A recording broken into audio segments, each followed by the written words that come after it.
dhugaa rabbi isin argitu maqaa mucaa keenyaa tokko kaasanii caaltuu kan jedhan kaasanii abaasu caaltuu Itoophiyaan caaltuu nammanne Itoophiyaan Jawaari nammanne injirtu sinjiraatus gara fuuldura maqaa adda addaa baasanii nama arrabsuun nama ifi arrabsamaa waan arrabaa qabutu nama arrabsa malee namni sila kamajaa qabu nama kamajaa qabu ummanni Oromoo ummata guddaadha ummata kamajaa qabu naman arrabsu yeroon itti jiru yeroo quuqama keenyatti ibsannudha.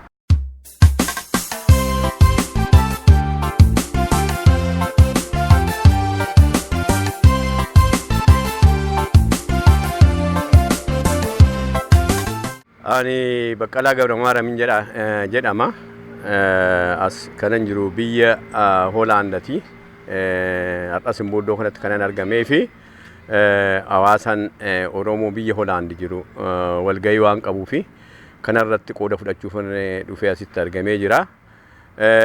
Duraan dursee galatoomaan isiniin jedha gaaffii akkanaa kana naa dhiyeessuudhaaf. Waan nama deemaa jiru kun ilmaan obbolaa keenyaa sabni hollaa keenyaa sabni Amaara jedhamu kuni biyya halaa jiru kuni biyya keessa jiru kuni akkaataa isaan itti deemaa jiran kuni dhugaa baay'een isaanii gadda baay'een isaanii gadda maalifiin sabni kuni biyya tokko qabnaa biyya tokko keessa waliin jiraannaa jabana darbe duratti seenaa jabana milikaasanii har'a saba Oromoo habaaruun nama tokko habaaruu gadi xinneessu sabni Oromoo namni habaareedha gadi xinnaatu kana boodas immoo sabni Oromoo xinnaata jedhee namni abjootullee abjuudha dhimma saba Oromoo har'a ilmi Oromoo tokkoyyuu nan dabsa hoo jedhe hin dabsu sabni Oromoo saba dammaqee qixxaayee walqixxummaa tamanee biyya sana keessatti akka jiraannu sabaaf sablammoota wajjin akka jiraannu itti yaadudha. Sabni Oromoo gindii biyya sanaati. Saba Oromoo sana malee Itoophiyaan nuti jedhamuyyuu saba Oromoo malee hin jiraatu. Biyyi suni hundeen biyya sanaa utubaan biyya sanaa saba Oromooti. Sabni Oromoo immoo akkuma kaleessa bare saba hammachuudhaaf malee saba hammatuudha. Har'as kaleessasi sana caalayyuu har'a gaafa dammaqee sabaaf sablammoota wajjin jiraanna jedhee hammatee jiru kana dhiisa teenyuun godhu. Garuu obboleewwan keenya ilmaan saba Amaaraa keessaa bahan har'a bahanii ilma Oromoo tokko irratti bahanii maqaa sabboonaa tokko Jawaar irratti bahu jechuun Jawaar irratti miti kan bahamaa jiru. Jawaar irratti kan bahamaa jiru Oromoo irratti bahamaa jira. Mee dhugaa rabbi isin argitu maqaa mucaa keenyaa tokko kaasanii caaltuu kan jedhan kaasanii abaasu caaltuu Itoophiyaan caaltuu nammanne Itoophiyaan Jawaari nammanne injirtu sinjiraatus gara fuulduraatti. Sabni keenya kana booda abbaan fee dhufee akka feetti keessa bashannanee keessa gudufee sin bulcha jechuu hin danda'u. Ilmi Oromootu kan har'a nan hooggadha jedhu saba Oromooti fedha saba Oromoo gaggeessine yoo ta'e paartii kan inni walitti makame iddoo tokko ga'uu hin danda'u. Feeni saba Oromoo iddoo ga'utu irra jira. Feeni saba Oromoo immoo kan hin geessifne namni immoo mootummaa keessa taa'ee ilmi Oromootu fedha saba Oromoo kan iddoo hin geenye iddoo tokko sin ga'u akka gufatu qulqulluudha kun. Har'a ilmi Oromoo tokko amma fee sabboonaa fe'ee haa ta'u fedha saba Oromoo wajjin kan hin deemne yaada hin deemne keessummeessee saba Oromoo waan xiqqeessu aadaa saba Oromoo qabeenya saba Oromoo eenyummaa saba Oromoo dachee saba Oromoo kan durciteeyyuu adeebuu jenna malee har'a kutee kennee ittiin saba Oromoo sossobuun hin danda'amu. Sabni Oromoo ennaan itti sossobamu darbeera. Diina dhiisati ilmi Oromootu kana booda sossobuu hin danda'u. Maalifiini sabni Oromoo saba haqa ofiis beeku, saba haqa saba biraas beeku. Har'a ani baay'ee kan na gaddisiisu obboleewwan keenya biyya Ameerikaa keessatti qorra keessa dhaabbatanii ilma keenya sabboonaa ilma Oromoo tokko irratti bahan irratti iyyuu jechuun suni wanti isaan godhaa irratti iyyaa jiran suni saba Oromoo irratti iyyaa jiru malee Jawaarii miti. Jawaar har'a ilmaan keenya qeerroowwan bira jiran kana gurmeessee akka ta'u godhee jira. Kan ajaa'iba immoo isin dhibu kanaan utuu kaasii biraan darbine jiru amma Iskindar Naggaa qeerroon kassasaa qeerroon kassasee qeerroo balleessituudha jedhee kan jedhu kuni dhugaan isiniin jedha. Namni mana hidhaati isaan baase qeerroodha. Namni garagalee tufee narraabu tufee tarraaba. Kun immoo isaaf hangadda wallaaluma dadhabuma rabbi mimee isaan haa beeksisu. Obboleewwan keenya goodarra deemanii kan olii gadi rakkatanii akkanatti bahanii horii meeqa dhangalaasanii otoo saba isaanii gargaaranii gaariidha. Sabni keenya rakkataadha. Har'a wal taanee malee qobaa taanee iddoo tokko hin geenyu mee rabbi beekuma isaan haa kennu. Nuti isaan hin jibbinu isaan jaalanna sabni keenya biyyatti wajjin jiraata. Biyya keenya keessa jiraatu. Itoophiyaan jedhamtu sun Oromiyaadha. Har'a ilmaan Sidaamaa ilmaan Amaaraa jechuudha. Oromiyaa keessa akka fe'etti kan jiraatan isaani. Sabni Oromoo kaleessas borus har'as isaan tuqaan jiru. Kana otoo kana wallaalanii warri isaanii kan beekan jedhan kan baratan jedhan goodatti baanii har'a Jawaar irratti bobba'uu Jawaar irratti kaasanii maqaa Oromoo waamanii caaltu jedhanii kan waaman kun Oromiyaan yookiin immoo Itoophiyaan addaan hin baafnu har'a maqaa Oromootiif eenyummaa Oromoo Itoophiyaan achi ofirraa dhiibdu dhaabachuus hin dandeessu jiraachuus hin dandeessu kuni dubbii dhumeedha. Kana hubachuutu isaan irra jira rabbi mee beekuma isaanii haa kennu jedha. Obboleewwan keenya qoorarra deemanii akkanumaan goodatti bahanii saba Oromoo irratti iyyaa jiru malee Jawaar irratti himi. Jawaar nama tokkicha dhimma saba Oromootti qajeelcha malee kanaaf mee isaan haa beeksisu. Warri biyya keessa jiranis fakkeenyaaf akka quba qabnutti ijoollee keenyaaf akka Dabra Maarqooti summii laataniifit ajjeesanii harka keessa godhanii abbaan fe'ee waa ergu dhugaan siin jedha baay'ee nu gaddisiise baay'ee boonya. Gara Oromiyaa keessatti nam tokko nam maqaa dhaloota Amaaraa ta'e tuqamee hin beeku. Mana barumsaattis maal ta'e hin beeku. Har'a biyya keenya keessatti ijoollee keenya miidhanii ijoollee Oromoo qubaatti miidhanii gadi baasanii harka keessatti tumuun kuni seera jabana kanatti hojjetamuu miti. Jabani Minilik kan hojjetaa ture sana isa as deebisaa jiru. Nuti sana waan Minilik eenyu godhu kana isa waan ol kaafnuuf hin jiru. Jabana darbeedha kuteedha. Har'a wal taaneeti sabaaf sablammoon hibra biheer kan jedhu afaan Sidaamatti yoo dubbanne akkasitti wal taane biyya sana bulchina malee sabni tokko saba tokko caalee yookiin immoo abjuu jabana Minilik sana hojjetanii baandiraan muxii sana baatanii akkasi deemuun waan hin taanedha. Kun rabbi mee waan beekuma isaanii haa kennu mee rabbi sammuu isaanii haa kennu hin jedha. Obboloota keenya kanaanii mee rabbi qabbana isin haa fidu sammuu keessan isin haa deessinu jedhaanii biyya tokko waliin qabna waa wal dhibnuuf hin qabnu waa walirraa goon hin qabnu kan darbe kan gara dhufuutti garuu mee rabbi isin haa beeksisu amma nu jechuudhaan barbaada galatooma.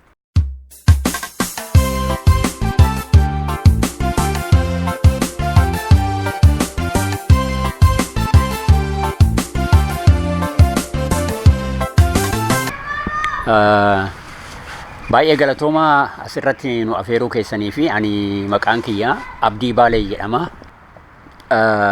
Waa'ee haala barattoota biyya keessa jiranii biyya Oromiyaa haa ta'u waliigala Itoophiyaa haa ta'u rakkina barattoonni qaban sanirraa xiqqoo jechuun barbaada. Sunis waan baay'ee nama gaddisiisu. Mana barnootaa jechaan taphaa miti. Haadhaaf abbaan ilmaan isaanii gara mana barnootaa yeroo ergani ilmaan kun baratanii ifis mataa ifii danda'anii warra isaanillee bor waa buusaniidhaa fi haadhaaf abbaan itti mana barnootaa ergatti. Boodarratti ammoo ilmaan kun yoo baratan biyya isaaniitiif bu'aa tokko buusan jechaadhaa fi waa baratan garuu yoo bahanii asoo hin galle achumaan yoo hafani haadhaaf abbaallee ifa gadda guddaadha. Ummata biyya san jiru Oromoo ta'ee sablammoota fedheeyyuu haa ta'u baay'ee nama gaddisiisaa jecha barattoonni akkanatti karaa maleedhaan dhumuun isaanii. Kan biraa ammoo naannoodhaan wal qoodanii barattoonnummaan mataan isaanii wal fixan jecha amma haasawamu kun sirrii miti. Waatu duuba jira. Waan duuba isaan dhiibuutti jira. Kun ammoo barattoonni ijoolleen seera keessaa haga yuunivarsiitii baratan kuni fageessanii ilaaluu qaban. Maaliif as dhufne maaliif baranna maaliif ammoo wal fixnaa kana eenyu waan kanaan nu goosisaa beekuu qabanii kuni dogoggora akka irraa if eegan barattoonni biyya Itoophiyaa keessa jiran hundi isaaniiyyuu sablammoota ka fedheeyyuu haa ta'u waan kanarraa if eegaan jechuun barbaada. Naannoo Amaaraa kophaatti maaliif mootummaan biyya sanii yookaan mootummaan naannoo Oromoo ijoollee 4,000 ga'u kophaa 12,000 yuunivarsiitiin san baata jecha 4,000 Oromoodha. Maaliif Oromoon 4,000 naannoo sanitti ergamteenu gaafiidha. Kan ammoo mootummaan lubbuu isaanii kanaaf wabii tahuu qabaa yoo haalli biyya keessa hamaa akka inni ta'e asoo beekanuu fuudhanii naannoo sanitti erguun asoo hin addaan baafatiin rakkoo guddaadha. Kan ammoo mootummaan fageesse mootummaan naannoo Oromiyaa itti gaafatama ijoollee tanaa haadhaaf abbaatti deebi'uu dadhaban ka achitti miidhamanii jiran ka ammoo asoo fayyaa qabanuu duubatti deebi'uu dadhaban kanarratti isaantu itti gaafatama qabaa jecha asoo xiinxalanii hubatanii akka warri naannoo Tigraay godhe san ijoolleen teennan deemtu jedhan san asoo waan hubanne ijoollee 4,000 erguun baay'ee waan nama yaachisu gaafii keessa nama galchaa. Kanaafuu itti gaafatama isaantu qabaa.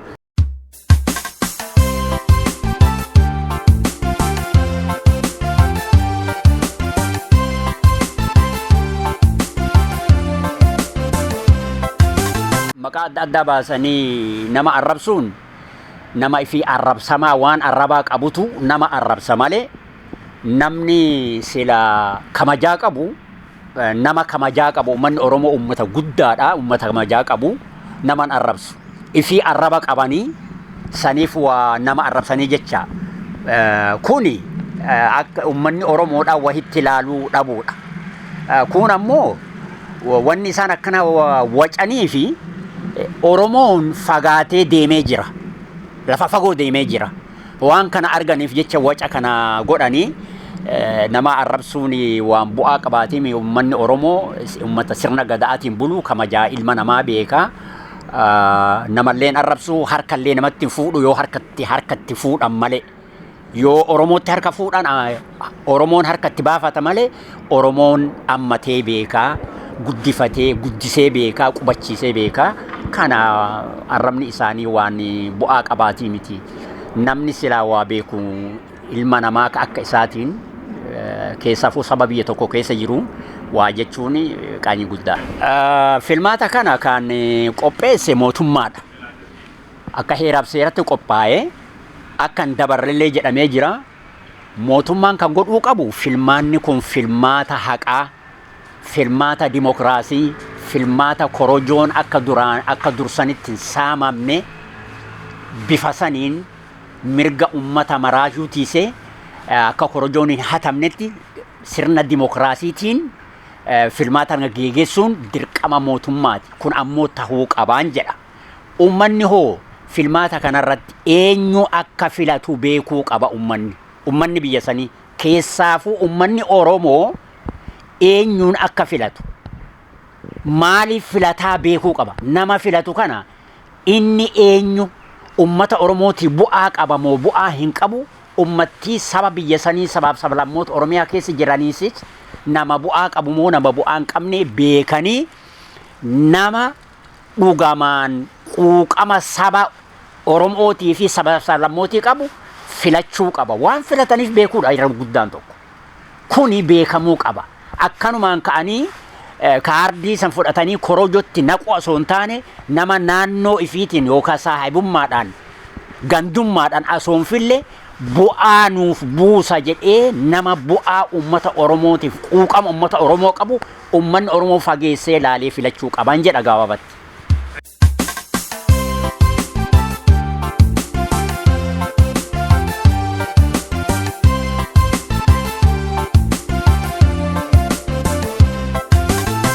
Maqaa koo Gadaa Hundee naan jedhu as Niizerlaand ni jira dhaarra hawaasni Oromoo Niizerlaand kunoo walgayyaamee baallee walii kennuuf deema har'a.